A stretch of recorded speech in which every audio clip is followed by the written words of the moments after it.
Don't come to the funeral, Imani, I mean it, you are not welcome there. My mother said those exact words to me over the phone, 3 days after my grandfather died, her voice flat and final, like she was reading from a script she'd rehearsed. I stood in my kitchen holding that phone, and for a moment I actually considered listening to her. Then I thought about my grandfather's hands, the way they used to hold mine when I was scared of something, and I knew there was no version of that funeral happening without me in the room. I went anyway, and what happened when I walked through those doors changed absolutely everything my family thought they understood about my grandfather, about me, and about the 6 years of silence that had sat between us like a wall none of us knew how to tear down. My name is Imani. I was 31 years old the year my grandfather Walter died, and I hadn't spoken to most of my family in 6 years, not since the winter I told them I was in love with a woman named Sarah, and my mother told me in front of my entire extended family at Christmas dinner that she would rather I'd never been born than watch me, quote, embarrass this family with that lifestyle.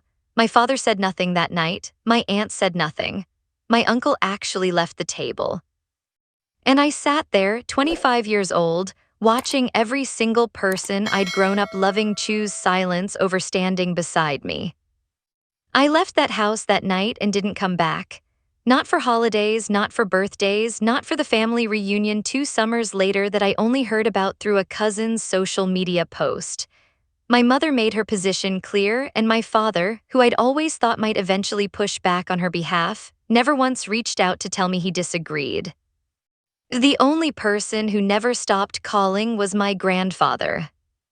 Grandpa Walter called me every single week for 6 years, sometimes just for 10 minutes, sometimes for an hour, always careful never to bring up the family directly unless I asked. He'd spent 42 years working as a machinist before retiring. A quiet, steady man who'd built model trains in his garage for as long as I could remember. And somewhere in his 80s, he'd apparently decided that loving me unconditionally was worth risking whatever tension it created with the rest of the family who'd chosen otherwise. Your grandmother and I didn't always agree with everyone we loved, he told me once, a few months after the Christmas dinner, his voice steady over the phone in a way that made something in my chest loosen for the first time in weeks. But love isn't supposed to come with conditions attached, Imani. I don't understand everything about your life, and I don't need to. I just need to know you're happy and that you know I love you exactly as you are. Those calls became the thread that kept me connected to a family I otherwise felt completely severed from. I told him about Sarah, about our small apartment, about the veterinary practice where I worked as an office manager, about the life I was slowly building that felt entirely my own for the first time. He listened the way he always had, without judgment, without the careful distance the rest of my family had wrapped around me since that Christmas dinner. About 2 years before he died, he started mentioning in his own quiet way that he wished things were different, that he wished he could bring the family back together somehow, that he hated watching a rift sit unresolved when time, at his age, felt increasingly precious and finite. I told him I appreciated the sentiment, but that I wasn't going to force my way back into a family that had made its feelings about me abundantly clear. Just know I'm working on something, he told me about 8 months before he died, his voice carrying a strange note of quiet determination I didn't fully understand at the time. I'm not going to let this sit the way it's sitting, not while I've still got breath to do something about it.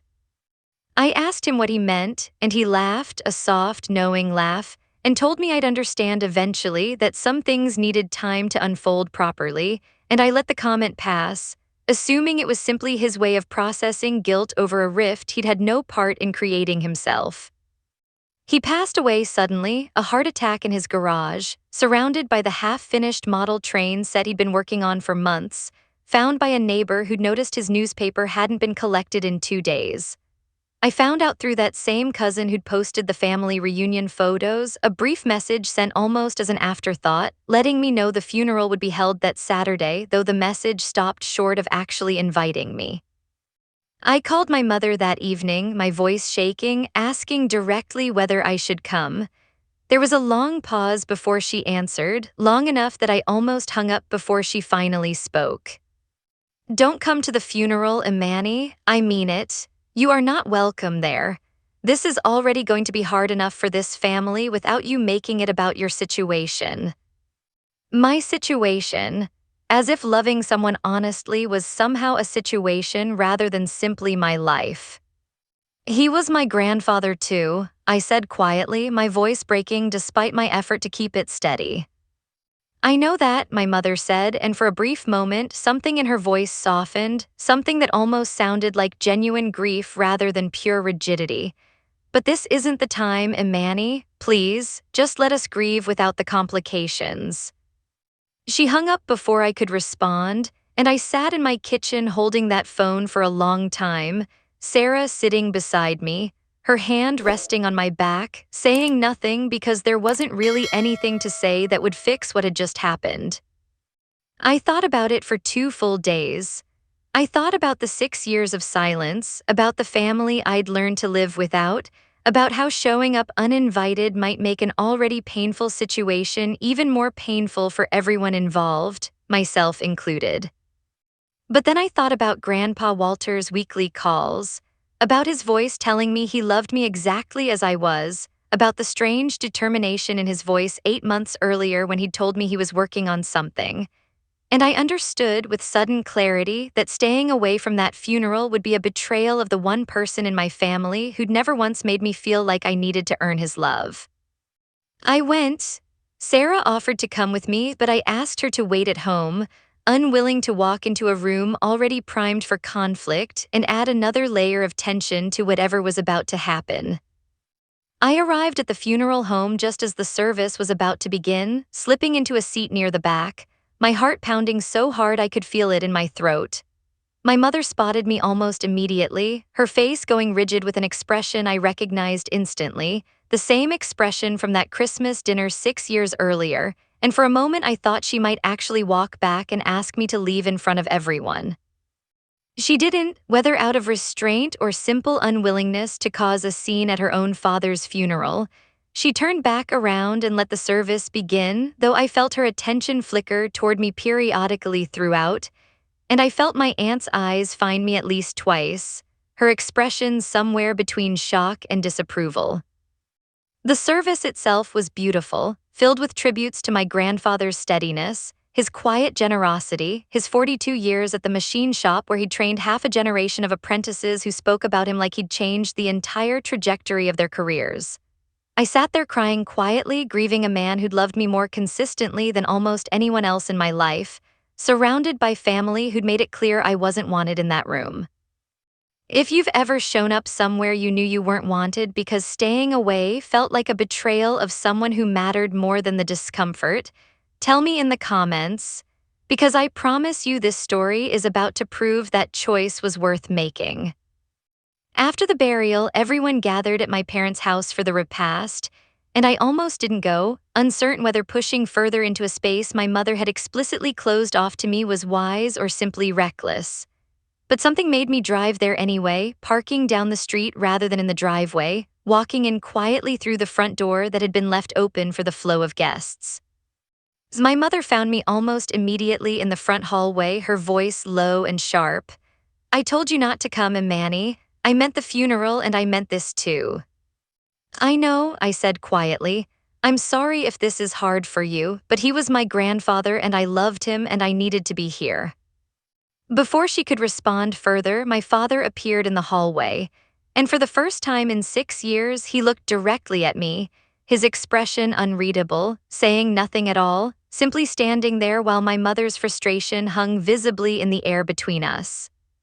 About an hour into the gathering, a lawyer named Mr. Castellano arrived, carrying a briefcase, and I watched a ripple move through the room as people noticed him, the collective posture shift that always seems to accompany the arrival of someone carrying legal documents after a death. My mother approached me again, her voice a harsh whisper this time. "You need to leave before the will reading. This isn't your business, Imani, it's family business." "I am family," I said, my voice steadier now than it had been at any point that day. "I don't understand why that keeps being something I have to argue about."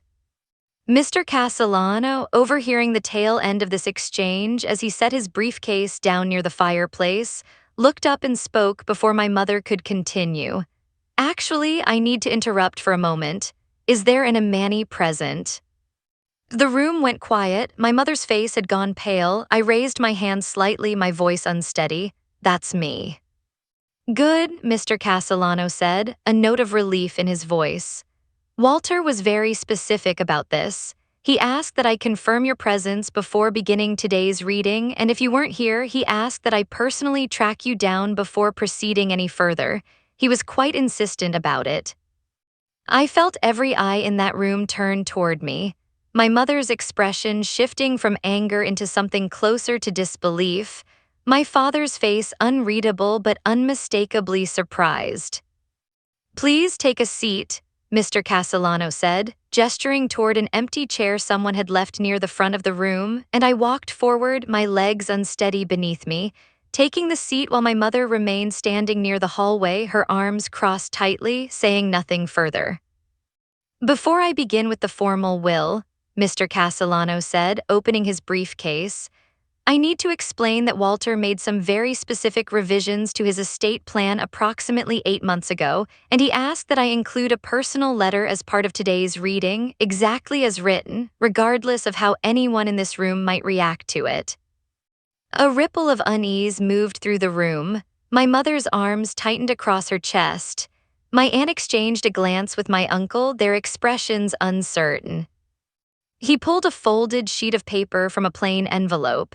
The handwriting on it steady, my grandfather's careful, precise script, the same handwriting I recognized from birthday cards he'd sent me faithfully every single year, even during the 6 years the rest of my family had gone silent. To my family, Mr. Castellano read, his voice measured. If you're hearing this, then I'm gone, and there's something I've needed to say directly for far too long, something I regret not saying loudly enough while I was still here to insist on it. He paused, glancing around the room. 6 years ago, this family made a choice that I have never agreed with, and that I have spent every day since regretting that I didn't fight harder against in the moment it happened. My mother's face had gone completely still. When Imani told this family the truth about who she loved, this family chose rejection over understanding, silence over support. I said nothing that night either, and that silence has haunted me every single day since. I want to be honest about that failure now because I don't have the luxury of time to keep being quiet about it any longer. I felt tears streaming down my face, my hands shaking in my lap. For 6 years, while the rest of this family maintained that silence, I called him Manny every single week. I watched her build a life full of love and integrity, a life this family should have celebrated rather than punished. I want everyone in this room to understand that my granddaughter did nothing wrong. This family did. My mother's hand had risen to cover her mouth, her eyes bright with tears she seemed to be fighting against. I know some of you will find this uncomfortable to hear, spoken aloud in a room full of people who would rather this history remained unspoken. But I have decided that my final words to this family need to be honest ones, because I refuse to let my own silence, or anyone else's, be the last thing that defines how Imani was treated by the people who were supposed to love her unconditionally. Mr. Castellano paused before continuing. For that reason, I am leaving my house on Blackwood Avenue, along with the majority of my savings, totaling approximately $310,000, to my granddaughter Imani, along with my sincere hope that this family finally does the work of repairing what should never have been broken in the first place. The room had gone completely silent, the kind of silence that feels heavier than any words could. To the rest of my children and grandchildren, I leave $25,000 each, along with my hope that you use this inheritance to reflect honestly on the cost of choosing silence over love, and that you find the courage to make amends while there's still time to do so, unlike the courage I regret not finding sooner myself. Mr. Castellano folded the letter gently, setting it down on the coffee table in front of him. My mother finally spoke, her voice unsteady in a way I'd never heard from her before. He never told me he was planning this. He asked me to keep it confidential until today, Mr. Castellano said gently. He was very clear that he wanted the truth to be heard plainly, without anyone having the chance to prepare a defense against it beforehand. Nobody in that room challenged the will. Nobody mentioned contesting it, mentioned unfairness, mentioned anything at all for a long, heavy moment, the kind of silence that comes when people are finally confronting something they've spent years avoiding. My mother crossed the room slowly, sitting down in the chair beside mine, her hands trembling slightly in her lap. I don't know how to fix 6 years, Imani. I don't know where to even start. You could start by actually meeting Sarah, I said quietly, my voice shaking but steady enough to get the words out. You could start by asking me about my actual life instead of pretending it doesn't exist. My mother nodded slowly, tears finally falling freely down her face. I'm sorry, I know that doesn't undo anything, but I am sorry and I don't want to lose any more time than we already have. My father crossed the room too, standing awkwardly near us, his voice quiet when he finally spoke. I should have said something that night, 6 years ago. I've regretted my silence every single day since, and I never had the courage to tell you that until right now. I didn't have a perfect response for either of them in that moment. 6 years of silence doesn't dissolve in a single afternoon, no matter how much a will reading forces everyone to confront it. But something had shifted, something that felt like the beginning of a repair rather than the continuation of a permanent wall. I left that house that evening and drove to Grandpa Walter's place on Blackwood Avenue, the house that now technically belonged to me, and I sat in his garage among the unfinished model train set, and I let myself cry properly for the first time since he died, not just because I missed him, though I did desperately, but because some deeply buried part of me finally understood that his weekly calls hadn't just been about maintaining connection with me. They'd been part of something larger, something patient and deliberate, a plan he'd apparently been quietly building toward for years, determined to make sure his family finally heard the truth even if it took his own death to force that reckoning. In the months that followed, my relationship with my parents began slowly, imperfectly rebuilding itself. My mother did eventually meet Sarah, awkward and uncertain at first, but genuine in her effort, showing up for a dinner she clearly found uncomfortable but attended anyway, asking real questions instead of navigating around the topic entirely. My father called more often, small conversations that gradually became less stilted over time. Not everyone in my extended family made that same effort. My aunt remained distant, never quite finding her way past whatever discomfort she still carried, and I've made peace with the understanding that some relationships take longer to repair than others if they repair at all. I kept the house on Blackwood Avenue, finished the model train set Grandpa Walter never got to complete, using the plans I found carefully organized in his workbench drawer alongside a small note that simply read, for whoever finishes this, "Thank you for finishing what I started in more ways than one." Some evenings I still sit in that garage, and I think about how strange it is that it took a will reading, a document written months in advance by a man who understood exactly what needed to be said and exactly how much courage it would take to say it, to finally begin repairing something 6 years of silence had nearly convinced me was permanently broken. People sometimes ask if I regret going to that funeral despite being told not to. I've thought about that question many times since, and the answer is always the same: I don't regret it at all. I regret the 6 years of silence that preceded it, silence that belonged to my family, not to me. But walking into that room, uninvited and unwelcome, gave my grandfather the chance to finally say what he'd apparently been planning to say for months. And it gave my family the chance, however imperfect and however overdue, to finally begin the work of making things right. So I'll leave you with the same question I still think about often. If someone told you not to come somewhere you knew deep down you needed to be, would you have had the courage to go anyway, even without knowing what waited for you on the other side of that door? And if the truth eventually came out the way it did for me, would it feel like healing, or would some part of that 6 years of silence always stay with you? A reminder of exactly how long it took for the people who loved you to finally say so out loud.